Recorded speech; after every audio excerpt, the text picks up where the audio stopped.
Okay, hello everybody. It is 8 o'clock here in the UK on Wednesday, and we're ready for this month's one step workshop. So I'll give you guys a few minutes to come on. Hopefully, we'll have plenty of you live on today because I'm looking forward to getting some specific examples and questions from you.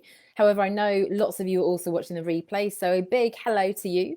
If you are watching the replay, whether it's tomorrow or in a few days' time or sometime in the future, do comment and tag me, ask me any questions, and I'll come back as soon as I can, as if I were watching, as if I were live with you. Do say hello when you come on. Would love to see who I have here. And again, we're going to give it a few minutes, and I see lots of you joining already, so great to have you guys with me. As you all join, I will start by introducing myself. I know we have a few new faces here in the group and lots of familiar ones too. So my name is Anna Lundberg.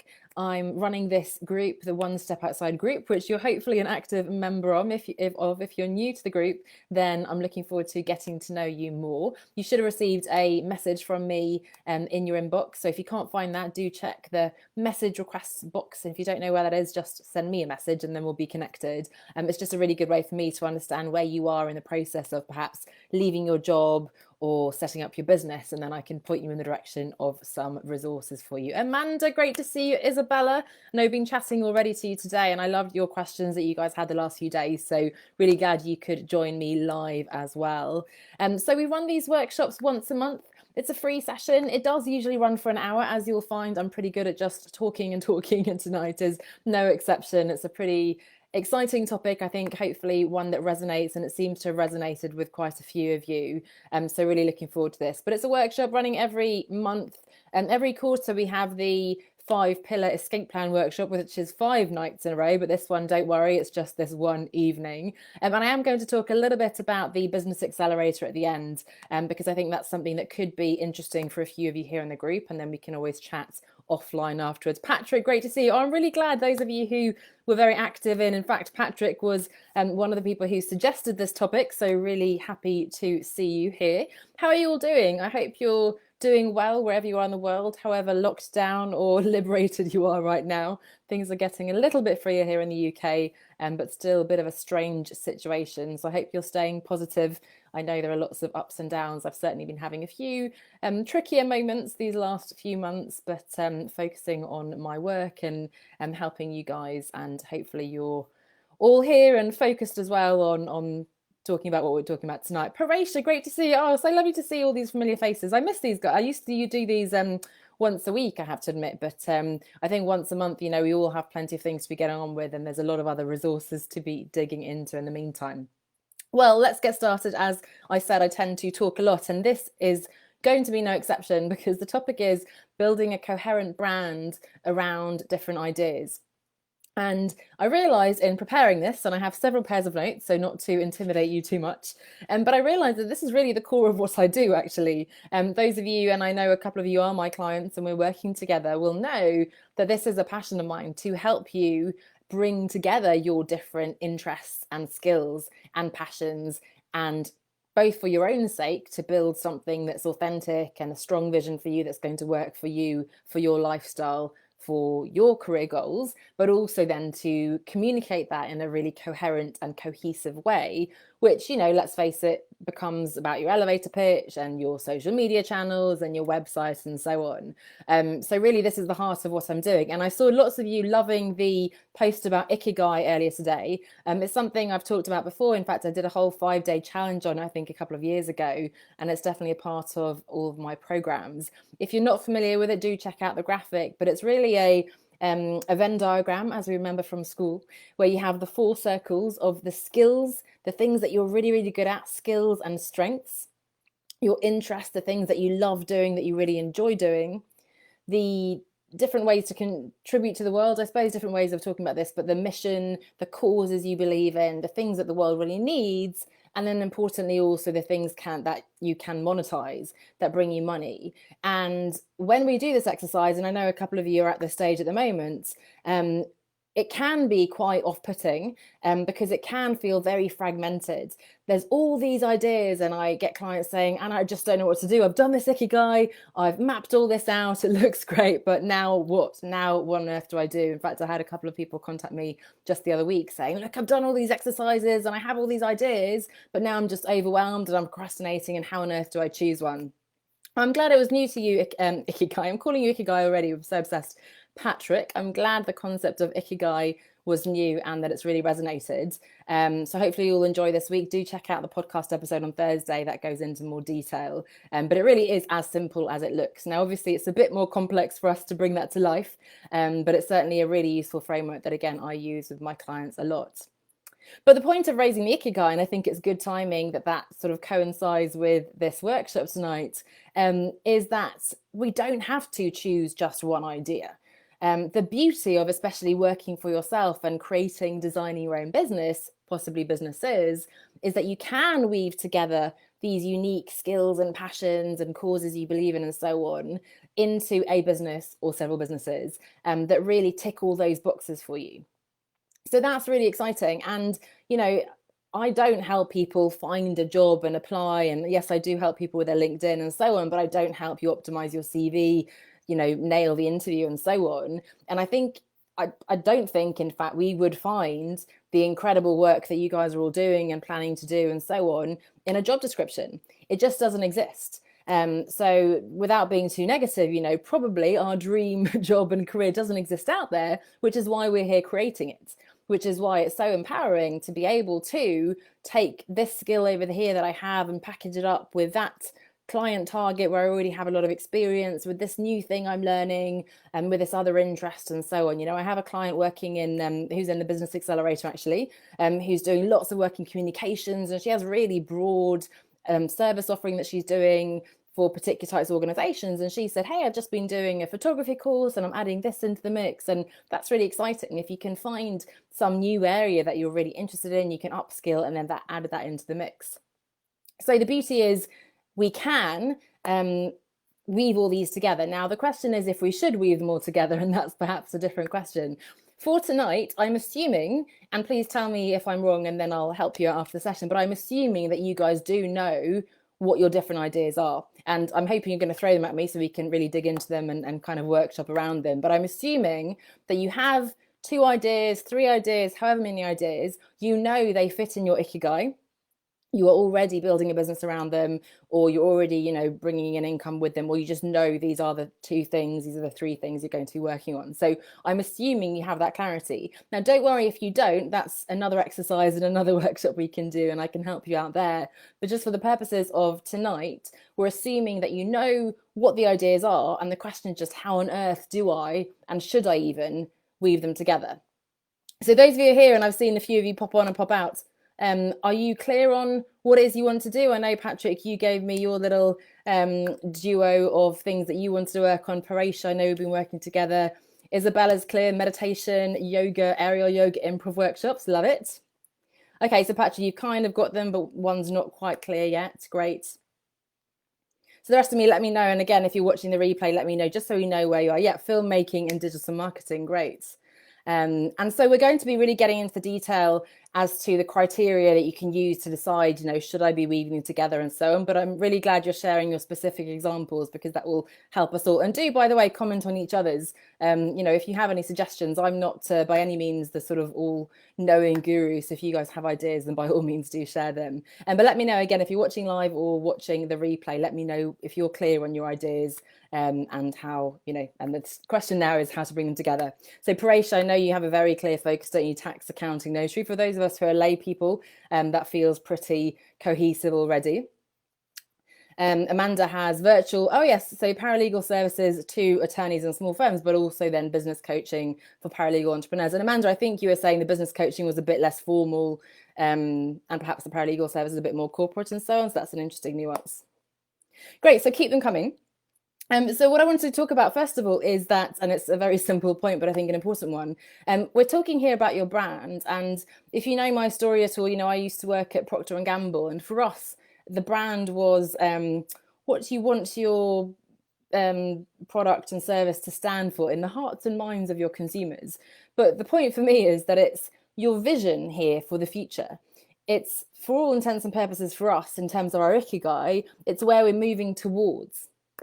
So it's not, oh, well, I have this shitty work that I'm doing over there just to get some money coming in, and I've still got this hangover of some contracts from before, and oh, I'm doing this, it's just kind of my day job, it's not what I really want to be doing. That's not what we're talking about, because of course it's going to be difficult to weave together.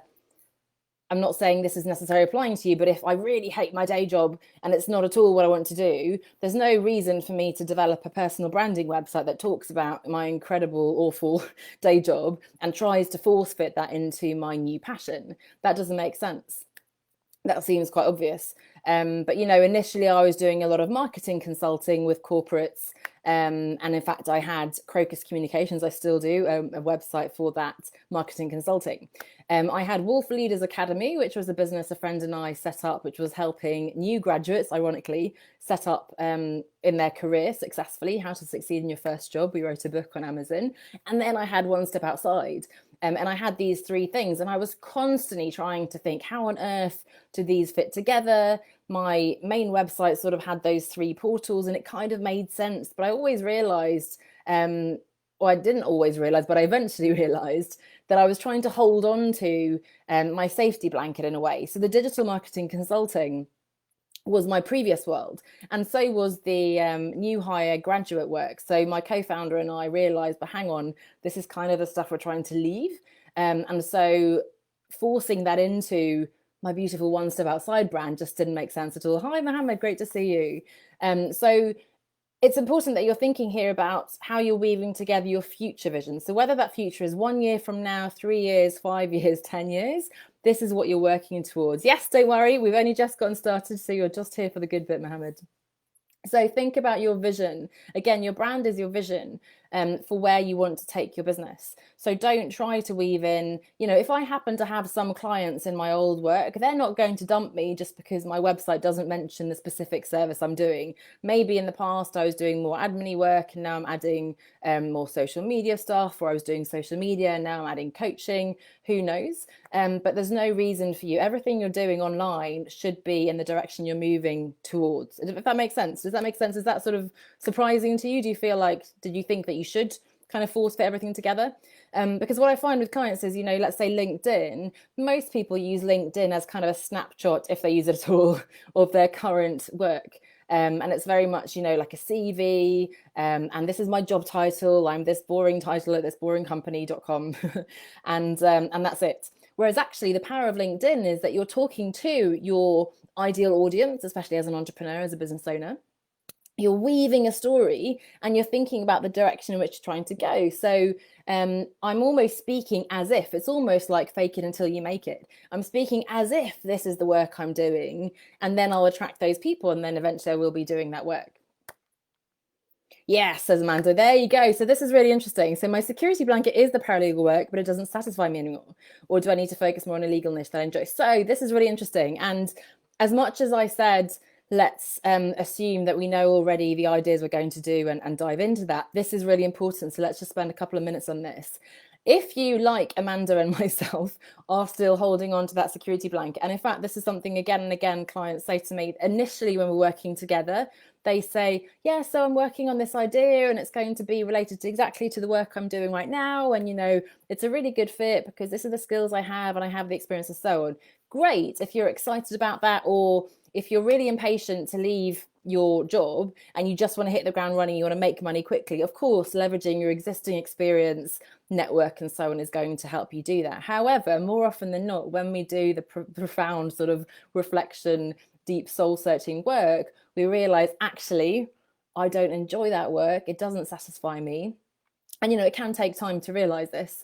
And really where I want to be steering the ship is in this other direction. So again, before you spend lots of time trying to mish, mash, smash, smoosh, whatever the word is, these ideas together into a website and a brand, ask yourself, should I really be investing that time in this, for example, the paralegal work? So Amanda, this is something we can chat about. But for example, for me, I chose to focus on One Step Outside, all my channels. LinkedIn took me some time to really sort of embrace it, but LinkedIn, Instagram, YouTube, Facebook, of course, I'm focusing on my coaching, and it's proactively building my personal brand, building the business brand around leaving the corporate 9 to 5, reimagining success, and all this work. Now, up until quite recently, I was still doing work reactively, which was more in my old world of marketing, consulting, and so on. And if someone came to me now and asked me to do something and I thought I would enjoy it and it would bring me lots of money, then I'd probably do that still.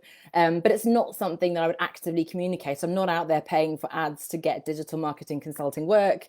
I'm not approaching organizations, corporations to do that work. So the fact that we're talking about building an intentional brand around the things you want to do doesn't mean that you have to say no to and give up all the work that for now is bringing in your money.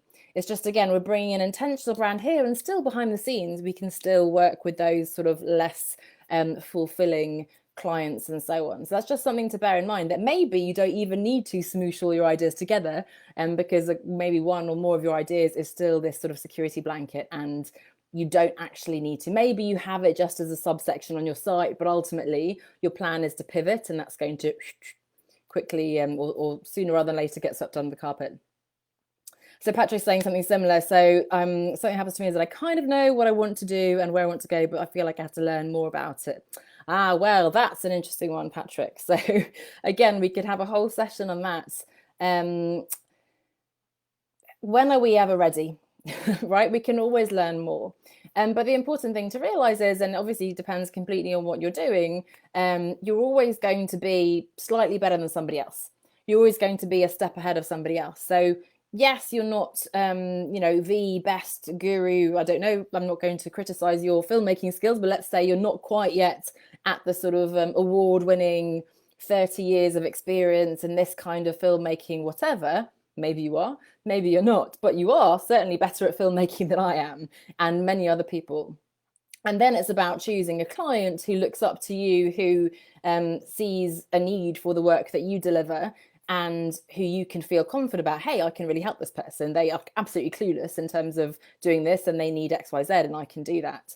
And the example I always give is, I'm not currently comfortable with coaching people on making 8-9-figure businesses. I raise the number every time I say it. But, I wouldn't market myself as the millionaire mentor.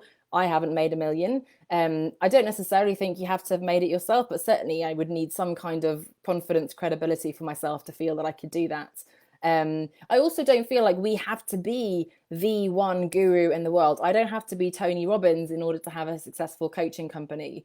I don't have to be, who else? I don't know who else is an expert like Mary Forleo in order to do business coaching, right? I don't have to be that one top famous person who has millions and millions of followers. I can have a successful business with 1,000 people in my Facebook group and, a few thousand people on LinkedIn and so on. So I would challenge you on that one, Patrick. I'd say get started before you're ready. And that's great that you're humble. It's great that you can always learn more. But the best way in which you're going to get better is go out and do it, right? So start, even if you have to start with charging lower fees, you'll very soon, I can guarantee you, feel more confident and realize, hey, I'm worth way more than this. And your confidence will build, the momentum will build, and you'll go ahead.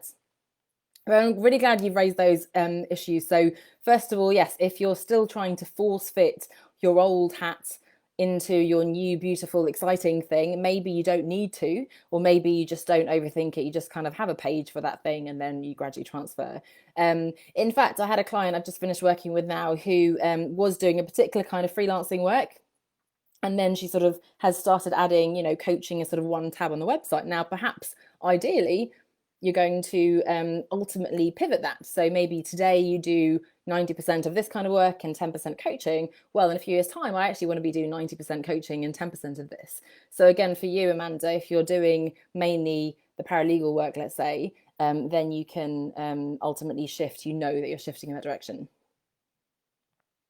If I'm helping paralegals build their own paralegal services business, do I really need to keep doing that work to help others? I don't want to be obsolete. Okay, so that's a really interesting question. And I think if you look at the market, I'd say probably the answer is no, or at least most people don't think so. In fact, you can be incredibly good at, let's say, a sports coach, right? You can be an incredibly good coach for high level top world-class athletes without yourself having been the best athlete. Now, probably you will have been pretty good. You would have been a pretty good golf player. You understand the game, tennis, whatever. But you're not necessarily going to have a Tiger Woods coaching. If Tiger Woods is really good at playing, he's not necessarily good at teaching. So that's maybe sort of the extreme example, but I think you don't have to keep doing the thing. In fact, I talked to a client today who, loves coding right now, and he wants to be doing a lot of coding, which is fine, but he's realized, over the years, ultimately he's going to have to step away from that. And as a business owner, you're not going to be able to be a leader and a CEO and manage other people and so on if you're there doing the work. So if you're building a successful business around helping people set up their business, helping these paralegal services and so on, ultimately you're not going to be able to continue doing the work yourself. And I don't think you should need to. However, you're definitely right that you don't want to become obsolete and not be knowledgeable. So you need to think about, okay, how can I keep it up? Of course, an interesting model is, and I see this again and again, it's something we're working with clients on, if I am delivering this service myself as a freelancer, and then I also teach others do the same thing. So I'm a VA and I help people who want to set up a virtual assistant business. I'm a graphic designer, do the graphic design work myself, and I also teach graphic designers how to set up their business, let's say. So that is an interesting model. But again, it comes down to what you want to do, Amanda. So is that what you want to be doing in the future? But if not, and it sounds like perhaps you don't enjoy that work anymore, it's just around getting creative about, first of all, staying knowledgeable for your own sake. And then secondly, as you said, find ways to build credibility and trust with your audience. And there are other ways. It's not just about doing the work necessarily. If you've done, I have 10 years of paralegal experience, I don't necessarily think you then have to, have up until, 2020 or whatever. Like if you stopped a few years ago, I wouldn't distrust you if you had those 10 years. To be honest, for me, I realized I left Procter & Gamble 7 years ago. And I've actually been outside now as long as I've been inside. And yet I still very much talk about that because it's where I built my branding marketing expertise. I can guarantee you that my branding marketing expertise hasn't stagnated since then. I have very different exposure, but I've read way more than I've ever read before that. Immersed myself, podcasts, courses, worked with coaches. I teach business and entrepreneurship. So I'm really staying on top of the game, even though I actually haven't been in the corporate world for 7 years. So I've lost touch with corporate. I have to say, when people approach me and want me to do something more within sort of the corporate environment, I'm within that world. I think I no longer have the knowledge. And I'm hoping they've upgraded what they were doing in terms of digital marketing since I was there. So Isabella's saying that's something I had to realize myself. I finally decided to quit my job. Yes, in August. Going into what I want to do, even though I don't have a complete plan, but I made steps where I can definitely see where I can take it. And that's it. We unfortunately don't have that plan. And I know Isabella's out there already giving meditation class, and she's getting incredible feedback. And so she knows that she is going to be able to do this.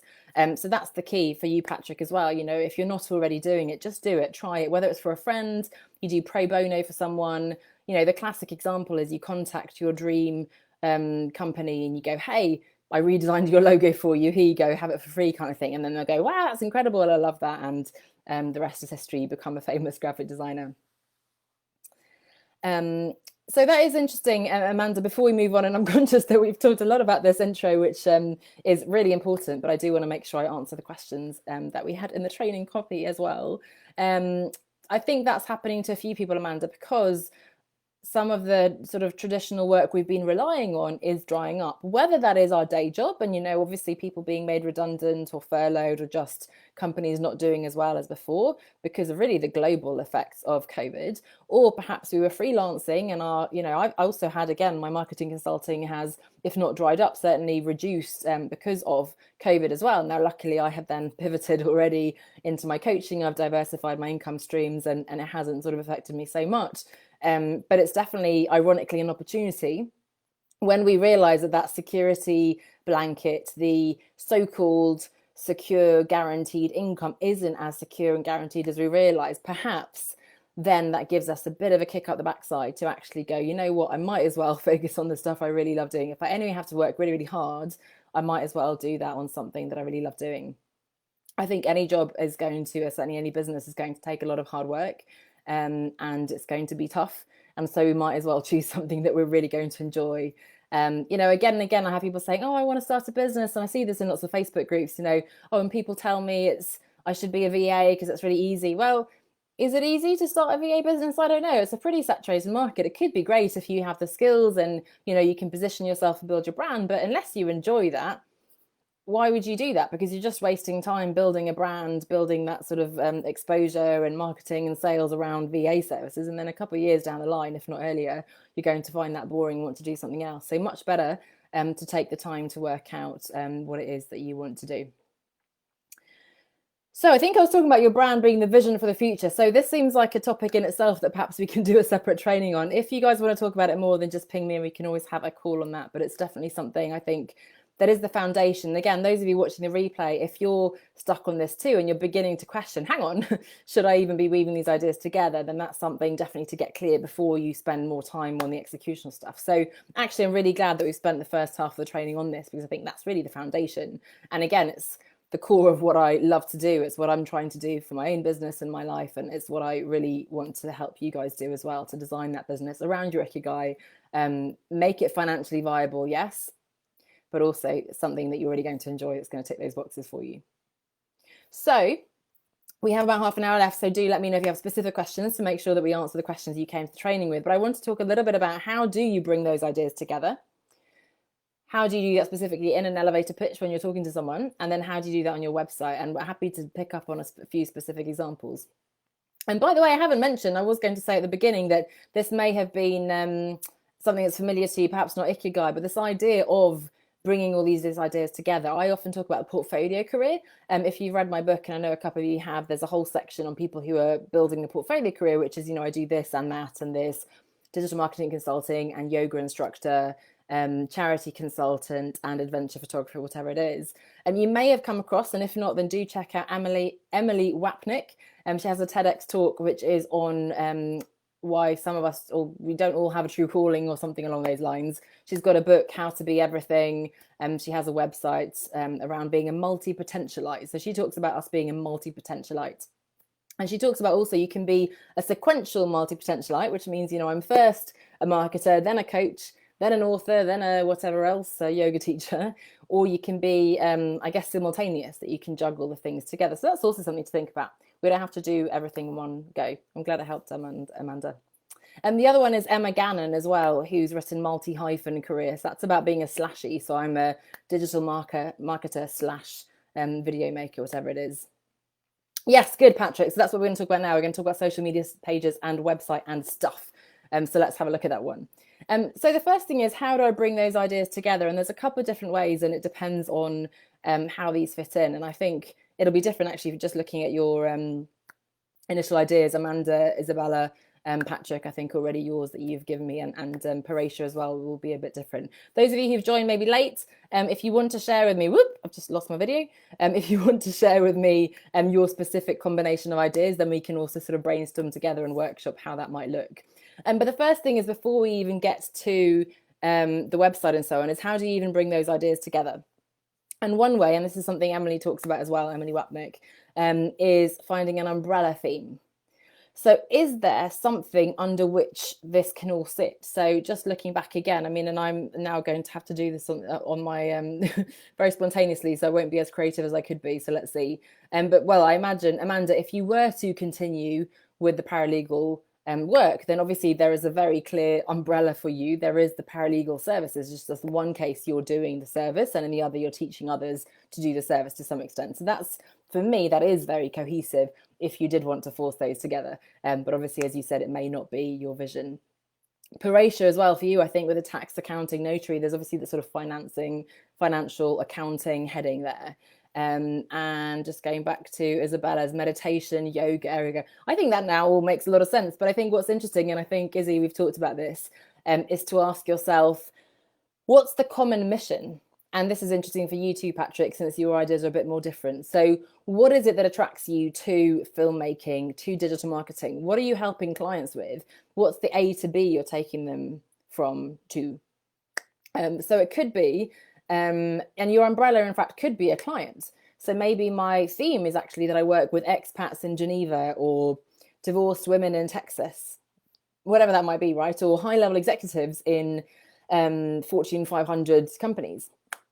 If I do, then probably I don't need to specify, oh, I only provide this one service to them, because actually they want to, and certainly high-end, high-level people want an end-to-end service. So then I can provide all these different things that will tick all the boxes for me, because I'm working with this type of client who, who wants, again, that end-to-end. In fact, a friend and colleague of mine provides pretty much that entirely bespoke end-to-end, anything you can imagine, for millionaire clients, in which case, you know what, yeah, you don't have to obsess so much about, this is the service, that's the service, whatever they ask, basically you deliver.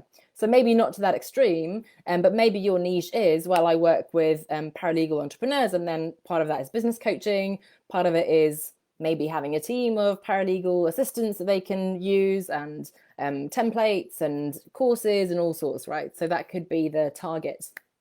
So the theme could be the client you work with. But others, and I know some of you will, I love it, Patrick. So Patrick's already gone in there. Perfect. So that's an umbrella theme, right? I want to tell stories. So storytelling, you could be a speaker, you could be an author, you could be a trainer, you could be a filmmaker.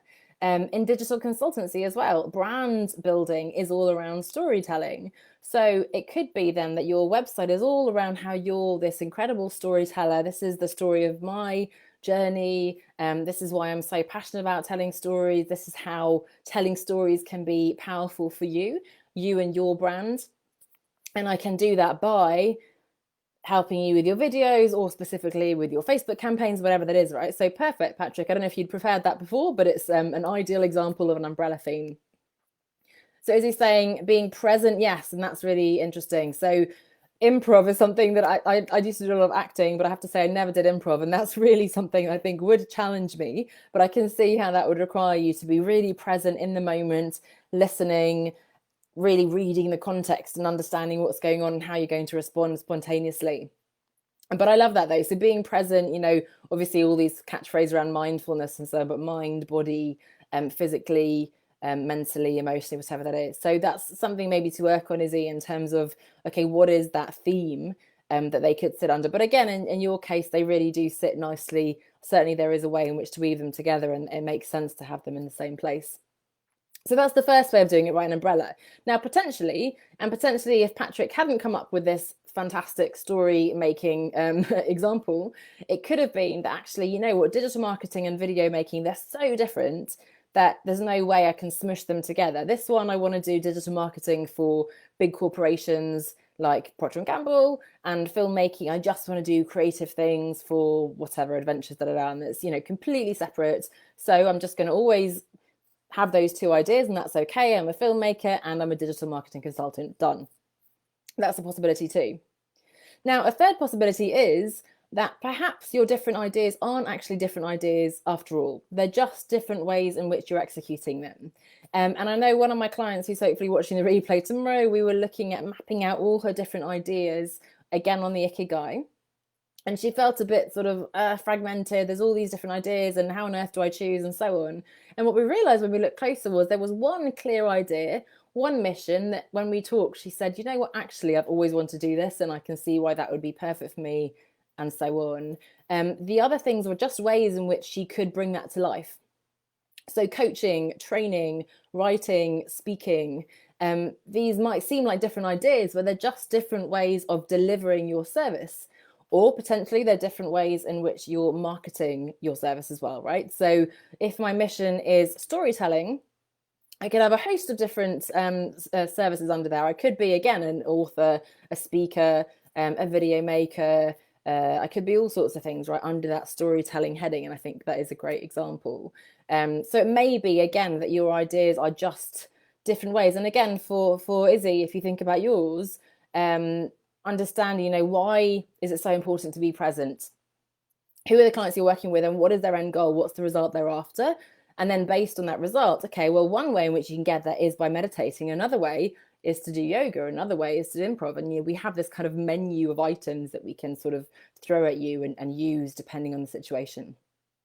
So that's just thinking about how to bring your ideas together. Now, let's get into the good stuff. Let's get into the elevator pitch, first of all. Again, it's obviously linked to those ideas around, umbrella theme, slashy, and so on. It depends. First of all, I think the best thing about speaking to somebody is that you can tailor it to the person you're speaking to. So Patrick, for example, if you're meeting, and again, just taking the two headings without knowing anything about the background, if you were at a digital marketing conference with lots of potential client targets for you within digital marketing, you might say, hey, I'm a digital marketing consultant, let's say. However, if you're at a filmmaking conference or, a more creative area or whatever, then you might go, oh yeah, I'm a filmmaker. And that's perfectly okay. So you're completely consistent and authentic as a person, as a business. But depending on the context, you're going to present a different side of yourself. I would always latch on to I'm ex-P&G, I'm a digital marketing consultant when I went to particular conferences. And when I was in freer groups of, people who are more open, I think open-minded, adventurous and so on, then I would be more, I'm a coach, I'm a writer, I'm traveling, I want to do this, that, and the other. So the first thing is you can tailor it to whoever you're speaking to. The second thing is, if you've joined any of my workshops before, you'll know that I often talk about this formula of saying, I do X for Y so that they can da-da-da. So in my case, for example, I help mid-career professionals leave their 9 to 5 to set up a business that brings them more freedom, flexibility, and fulfillment. Lots of different versions of that, of course, but that's one way in which you can put that across to people. So I help early stage entrepreneurs tell stories using different tools like marketing and filmmaking so that they can blah, blah, blah, whatever that is, right? So that's one formula you can use. And then I'm just checking. So another one we haven't talked about is maybe you have a day job that is okay, it kind of ticks the boxes, and then you have a side hustle. Up to you again. Do you want to tell this person you're talking to all these different things you're doing? In which case you can say, you know what, I'm a marketer, but actually I'm working on this side hustle. Or again, if you think, you know what, they don't actually care, they're just asking me to be polite, then I can say, yeah, I work in marketing, boom, nobody cares, they're not going to follow up. Again, you could also just say, hey, I'm working on lots of different projects right now. Thanks for asking. And then Patrick, who's interested in these kinds of things, might go, oh, that sounds intriguing. What are some of the projects? Again, somebody who doesn't really care will just go, oh, okay, weird, and then walk off. So completely up to you, the context, how much you feel you want to share. Are you in a rush to go somewhere? Are you happy to stay there and explain your many multi-potentialite, multi-passionate Renaissance man and woman is my favorite way of calling it. I like to think of myself as a Leonardo da Vinci Renaissance woman is quite a nice way of thinking about it. But again, if you're doing your elevator pitch, you can tailor it to the context. By all means, share everything if you want to, but I would always start with quite sort of succinct little blurb. And then if they want to follow up, and hopefully they do, if they're relevant, then you can go into more detail. So just saying, so Isabella saying, there's a lot of creative ramp up that it takes, writing meditations, yoga sequences, preparing sessions. Oh, so this is also an important question, Isabella. So thank you for raising that. Again, I mentioned Emily saying, you can do things sequentially or you can do them in parallel. And I probably would recommend, if you're starting out, that you choose to focus on one and then layer onto that other things, right? So for a couple of reasons. One is that there's a lot of work, and if you're doing it alongside a full-time job, obviously it's already difficult to do one job. If you're then adding 3-4 businesses to that can be quite tricky. But also in terms of your marketing, I have a client who does a number of different things, grief coaching, also coaching for all sorts of different aspects of women's lives and so on. And that's actually quite difficult to juggle, talking about grief on the one hand with talking about, I don't know, career advancement and so on, right? And I think if you're just starting out, you want to be, in a way, ironically, because I know we're talking about all these different ideas, but ironically, you do want to sort of be a go-to person for a particular thing. So maybe Patrick is a go-to person for storytelling, and that's the content. And again, that's a really clear umbrella, and you can really build everything around that. For you, Isabella, again, if you find, and I love Patrick's build there, if you try to dig deeper and you find that bigger why, the bigger mission of why you want to do all these things, that would be what you focus on in terms of communication. And then maybe in the short term, as you are doing now, you start by delivering the meditation workshops. And then, let's not get started with the aerial yoga or the improv sessions yet, because we're just doing this for now. But as soon as that becomes, hey, I've got, these courses available, downloads, I've got these regular corporate workshops, now I can add something else into the mix. So how do you feel about sort of starting with one thing? Does that feel okay? And again, important to realize you're not choosing one forever. It's just for now. And it could be the next month, it could be the next 3 months, but both for your own sanity and also for the sake of putting out content and marketing and so on, it is going to be helpful to choose one service at least. But again, remember that storytelling mission, for example, that Patrick has, that's something to focus on. And then this month, I'm doing it via filmmaking. That month, I'm doing it via something else. That's okay. For me, my umbrella is sort of this big, not even just leaving the corporate 9 to 5, right? But it really goes from reimagining success within your job to quitting your job to starting a business to growing that business and so on. So it's a long spectrum. And to me, it's coherent and it makes sense. But for example, now I'm focusing on the business accelerator. Next month, it will be my one step outside the 9 to 5. And then in between, I focus on my one-to-one coaching and mentoring. And it just, even if nobody else realizes I'm doing this, it gives me that focus. And I think subliminally people do, of course, get that consistent message. Oh, she's talking about the branding and marketing piece. And she's talking about, the leaving your job piece and so on. Hope that helped, Isabella. So we talked about elevator pitches. So let's look at websites. And excuse me, at the end of the day, I've had lots of calls, so just need to get some water. All good. I'm going to turn the page because I'm on to the next page of my notes, just in case I need to look at them. So one question is, the eternal question is, do you have one website or do you have many? And I told you my story of having sort of 3 different websites. I actually had 4 because I had my annalundberg.com, which you're welcome to check out. I feel a bit ashamed that I sort of don't maintain it. But in theory, my philosophy on this is that I would always have a personal branding site. So I would have, ideally, an isabellaton.com, a patrickjacobson.com. Now, for those of us with very common names, it might be tricky to get that, but the goal is to get something that is for your name. If you know Brendan Burchard, I've just been following him a little bit recently. He's got brendan.com, which is pretty awesome. I can't imagine having anna.com. Luckily, my dad had the foresight in the 90s, whatever. He's very tech savvy, so he got annalundberg.com. But nonetheless, having a personal brand, having that website, the LinkedIn channel and so on is really important. Again, that's a whole other topic. But for me, your personal brand is going to live beyond any business that you have. So, as I said, Crocus Communications, Wolf Leaders Academy, One Step Outside, these might not exist in a couple of years' time, 5 years, 10 years. Anna Lundberg still exists. And it's important that I'm still building that credibility. So for you, Amanda, as well, you may not be delivering the paralegal services anymore, but you are still Amanda. You still have your own history, that sort of CV. You have the story you've woven together and the work that you're doing. So for me, I would recommend having that sort of personal brand site. Potentially then you could have that as a portal almost into other websites. And that's what I had at the beginning. Maybe, and none of you have said that here, but maybe you have lots of different niches. In fact, I have a client who's just joined the 9 to 5 program who's developing apps, the guy who likes coding. And so he is potentially going to develop lots of apps, right? And so it may be that each of those actually requires a different website, because this one's about this kind of thing, learning, that one's about habits, this one's about meditation. It might be that there's an umbrella theme for those, or it might be that each one needs a different platform. So it's possible that you need lots of niche websites. But again, having that personal brand site and potentially then opening up into the portals will be quite helpful for that one. And then in terms of what you can do on the website, obviously you have the domain name to play with, you have the title, you have the tagline potentially, and you have the images and so on. Gigi, who's in here, who's very tech savvy as well, often suggests to people that, all you need to do is have, landing page, and then you have one button for, are you a company? One button for, are you an individual? Don't overthink it, right? So you don't want to confuse the audience.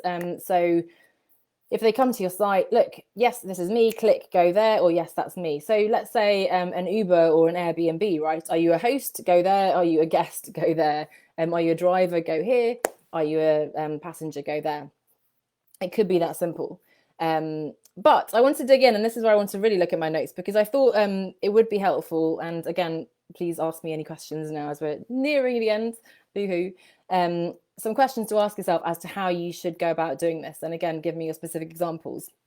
The first question is, who is your target audience? And so in the case of Amanda, for example, one audience is the people who need the paralegal services, and the other one is paralegals. Potentially, you could say then that that needs to be two different websites. Now, because those are so coherent in themselves, I don't think it's a bad thing to have those on the same website. That could be one of those cases of having a, go here for the services and go there for the coaching, because as you said, Amanda, they actually really build on each other. They really, one sort of builds credibility for the other one. So that totally makes sense in terms of having the two. And I'm not sure what you're responding to there, but possibly you're responding to the thing I just said, Amanda, in which case that's perfect for you. But it's, if you have two different clients, but it sits in a very coherent umbrella, like the paralegal services, for example, then that makes total sense. If you have a totally different tone of voice, totally different message, service offering, or something that's really contradictory or detrimental, lots of long words. So perhaps my message is you should quit your job. Now, probably it's difficult to have that alongside training for corporates, because I've always felt a little bit uneasy about companies seeing my message around quitting your job. However, if my message is around work-life balance and mental well-being, mental health in the office, and reimagining success, I could potentially then have that all on one platform where I'm offering my training services there to companies and as individual. In fact, again, I have a couple of clients who have that kind of model where we have, okay, I'm offering training to companies, but there's also individual coaching. So again, the 2-button thing, a la Gigi, could be corporate training, or this button is individual coaching. Boom, super clear where I go. So the first question is, who is your target audience? And what is the message? And what's the tone of voice? What's the style? My video is freezing a bit, so hopefully the tech is okay for you guys, but let me know if there's an issue. Not sure what I can do about it if there is an issue, but hopefully that's fine. Now, we talked about website a little bit, but the other part of this is social channels, and I know Patrick mentioned this. But the thing is that the strategy, the questions you need to ask yourself are the same as ever. So who is your audience, and where are they active? Where are they receptive to your message? And then also, what kind of content do you want to be putting out there? Is it video? Is it photos? Is it writing? And so on. And then what's the best fit? So again, oversimplifying, but if I have a very corporate, high-level executive audience, then probably LinkedIn will be right for that. On the other hand, if I'm talking to creative entrepreneurs and so on, then maybe Instagram is good. So that's not a bad thing, right? That means basically I can have this one hat. I can talk about my, let's say, my coaching on my Instagram, and then I can talk about my consulting on my LinkedIn. That's one way of doing it. So think about, for social media, again, where is your audience active? Number one. Number two, how are you going to tell that cohesive story? If Patrick has this umbrella theme of storytelling, then hopefully every post you put out, whether it's about filmmaking, whether you happen to be promoting your filmmaking services or your marketing consulting services, it all very much ties into this idea of storytelling through different avenues. And to be honest, you might even be able to add other things. Isabella might have under this idea of being present and so on. That's really the theme that runs through everything she says. Sometimes she talks more about the improv, sometimes she talks more about the meditation and so on. So again, think about social media, think about where the audience is active, and then what kind of content are you going to be putting out there? Now, the other thing is, and this I think Isabella mentioned, was think about the time and effort that's involved. It's already a lot of work to have a website, certainly two if you've got the personal brand and the business one. It's a lot of effort to put out content on Instagram. I mean, now I have Instagram, LinkedIn, Facebook page, Facebook group, and YouTube, which I'm now trying to look at a little bit more to get some more views there. It's a lot of work. Now, you may not have all these channels right now, but just imagine if you then also do it for 2-3 different businesses. If you do all of those things for all the businesses, that suddenly becomes pretty unmanageable. So hopefully you found an umbrella theme, or again, you can draw a really clear line. So I had someone who was in my book actually, who had the charity consulting stuff more on LinkedIn and a professional website. And then the adventure photography was probably more on Instagram and so on. And that makes sense. So then at least you have one channel per business, super clear. And yes, it's a bit more work, but it's not 10 channels for each business. So think about that. Also think about, by the way, accounting, and if I have to register both businesses with Companies House here in the UK, if I need, different accounts and taxes and so on, that gets very complicated. So Isabella's saying, it was helpful to hear you say again earlier, what's the group of people you want to work with? Yes, because I think you said wanted to work with organizations, but I think it may be easier and feel more connected and build rapport with small groups and individuals. So again, the question is always, we tend to go with, oh, I think it'll be easier because that's what I'm doing now. But really make sure you ask yourself, is it just because I'm doing that now, or is it something I really do want to do? And when we look at, who's your ideal client, the criteria do include who do I really want to work with? Who can I most easily help? Who's going to really benefit from the service I have? Who is aware they have a problem? Who is willing to pay for the solution to that problem? So it is sort of a merging of all these questions. What do I want to do? But also who out there is actually going to want to work with me? And can I reach them? For some reason, the example I always give is, if I want to work with basketball players in Philadelphia, probably don't have a lot. Actually, I do have one connection, but probably I don't have a huge network or credibility there, right? So whereas if I want to work with, and I tend to attract lots of ex-corporates, ex-P&Gers in my programs, then actually I know lots of people. I'm connected with lots of people on LinkedIn. It's just easier. So if you do have a choice, then one of the factors, of course, is who is easier to reach and how you're going to get in front of them. But you know what, Isabella, that's great. So when you're first starting out, and I did this too, I only had my personal Facebook profile, LinkedIn. You just go, hey, and I saw that come up today, Isabella. So that's amazing. You just post it everywhere. It doesn't matter, right? You don't need to have all the professional channels either, which is an interesting point. That means you don't have to go out there and obsess about, do I need these 10 different websites? Do I need all these different social channels? Hey, why not start by just posting on your LinkedIn, post on your existing profile? Now, in order to run ads on Facebook, in order to have a community, you'll need a page, you'll need a group and so on. But for now, by all means, use that. And then as you go, you'll find, hang on, maybe Amanda decides she doesn't want to do the paralegal work anymore. And then without having spent any time on creating new social pages and websites and so on, she can just push that to one side and focus on what she really wants to do. And then nicely, hopefully rounding all this out, the final question is, what feels right to you? And I think that's the key question here. And we come full circle around to the beginning where we were talking about, is this actually what I want to be doing? If you feel like it just doesn't make sense to smush them all together, if you're trying to force fit it, if it feels really bizarre to be like, but how on earth does this element over here fit with that element over there, then perhaps you need 2 different channels, you need 2 different pages. Maybe when I'm trying to write my copy for this corporate person, that just doesn't make sense for the other type of person who's doing my other thing, right? So I can't possibly write coherent marketing copy. I can't choose pictures. I can't design a website or content for these 2 different businesses. Excuse me. On the other hand, if you're feeling, and this is how I felt, really fragmented, or I've got these different businesses, I'm being torn in different directions, maybe, first of all, maybe you want to delete 1 or 2 of those other ideas, but then maybe also you do want to think more about how can you weave these together into a coherent whole. And probably it does go back to the stuff that we spent the first half hour on, which is, what is your actual idea? So Patrick, I know you said you were clear on one, not so clear on the other. That clarity is really important. Not to say that we shouldn't take action, not to say that we shouldn't go out there and take imperfect action, as we say, learn and test and see what works. But really important to think about, hang on, what do I actually want to be doing? What is the idea? If you are struggling to make a website or create a content strategy plan or social media, whatever, probably that means you're not so clear in your head, and that is the first step. Okay, so we are nearing the end of the hour. I did want to talk a couple of minutes about the Business Accelerator, but any more questions, and I'm sure there'll be many, especially for those of you watching the replay, but those of you who have been watching and asking questions, if you don't have any questions, what's your biggest insight? What do you think you need to do? I'm a big fan of taking 1 step. So what's 1 step you're going to take? Is it to go back to the drawing board a little bit and think about your ikigai and think about, hang on, what is my actual business idea? What is my vision for my business and my brand? Or is it maybe, Isabella, for you, double clicking, as Patrick said, really going, hang on, who am I trying to work with? What is that bigger mission? What's my why? And seeing if that's some kind of umbrella. Is it that, hey, actually, I'm super clear and now I just need to go out and do it. I need to write my first blog post. I need to post about my meditation workshop. I need to just go and do it. And then, I can work out the beautiful logistics of the branding later.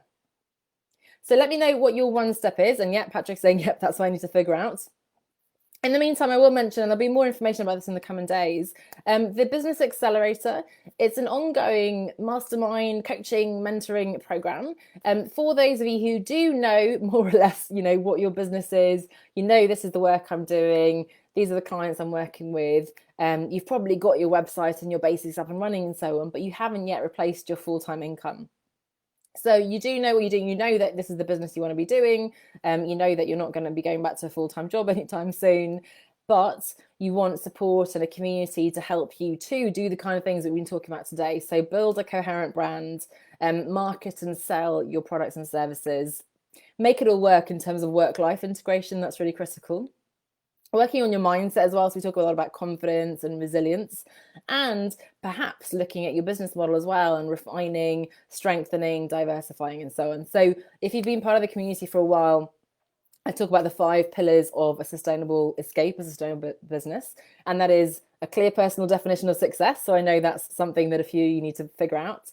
It is developing confidence and resilience, and that's important when we're first starting out, when we first hand in our resignation, but also further along, we have to keep moving forwards, keep responding to things like COVID-19 and so on with that resilience approach. Choosing and refining your business model, building this brand platform for yourself, which is going to help you attract people rather than have to chase clients. And then finally, as I said, that flexible work-life integration. So it's a relatively light touch program. It's not one of those programs with sort of 3,000 trainings in there that you just get dumped into and you sort of get lost. It's a small community. We've got an active group on LinkedIn. It's a really lovely group at the moment. So I'd love to have a few of you guys, familiar faces, in there. And it is a monthly training. We cycle through these 5 pillars. So in fact, next week we are doing, my goodness, what are we doing?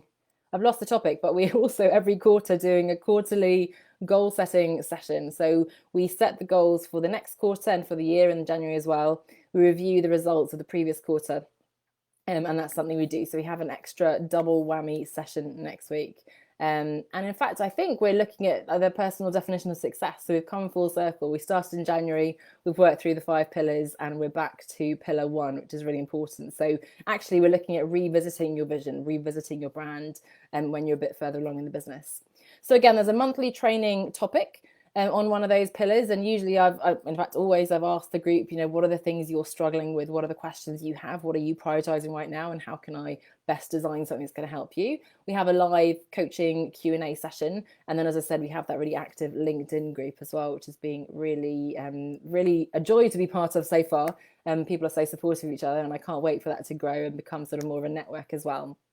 So if you'd like to read more about that, and I know a couple of you have been talking about this for a while, you can go to onestepoutside.com/accelerate, onestepoutside.com/accelerate. You can apply directly there if you think you're a good fit, or if you're unsure, just send me a message after this. We can get on the phone and have a chat if this is the right program for you or something else. It's very reasonably priced, if I do say so myself. It's just £100 a month, and if you pay for the full year, you get a £200 discount, so it's £1,000 for the year if you're able to do that. If £100 is a lot of money, to be honest, I think you do need to be in the program, because that's what we're looking at, making sure your pricing is right, and making sure you're attracting those consistent clients. Not, and I hold my hand up, not giving you 8-9 figure income, I'm afraid, but certainly getting yourself to a position where you're bringing in consistent clients and consistent revenue. So again, the Outsiders Business Accelerator, you can join at onestepoutside.com/accelerate. Message me if you have any questions. And again, those of you watching the replay, hopefully you've been commenting throughout the session, but let me know and tag me to make sure that I can pick up on your questions and answer those as well. Great, so Amanda's saying, merge my 2 business pages, love it. And that's going to make it so much easier for you. Honestly, you'll breathe a sigh of relief. Hopefully you can do that work of really taking a step back and looking at the content themes you want to talk about and so on. But if you can find a way to make that more cohesive, it's going to be so much easier for you. Isabella's going to figure out her bigger mission, and Parisha realizes it's made things more clear and you're ready to go for it, get your business going. Yes, and I know you're ready, Parisha. So really excited to be working with you hopefully soon as well. Thank you, Patrick. Thank you. A few new and a few familiar faces joining me tonight, and we're going to finish right on time. Isn't that impressive?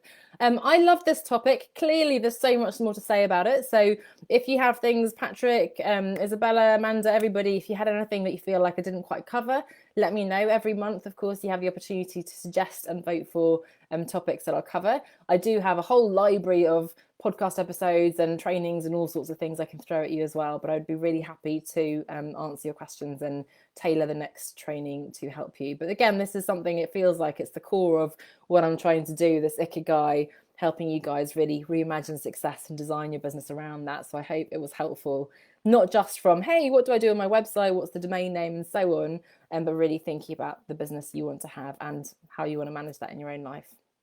Thank you so much. Such a pleasure. Thank you, Patrick, Parisha, Amanda, everybody who joined live and again, replays. Have a wonderful week and I'll see you very soon. Check out the podcast episode tomorrow as well. Thursday, new podcast episode on reimagining success. And it's all about the Ikigai and connecting those dots. Thanks so much, guys. Talk to you soon. Bye.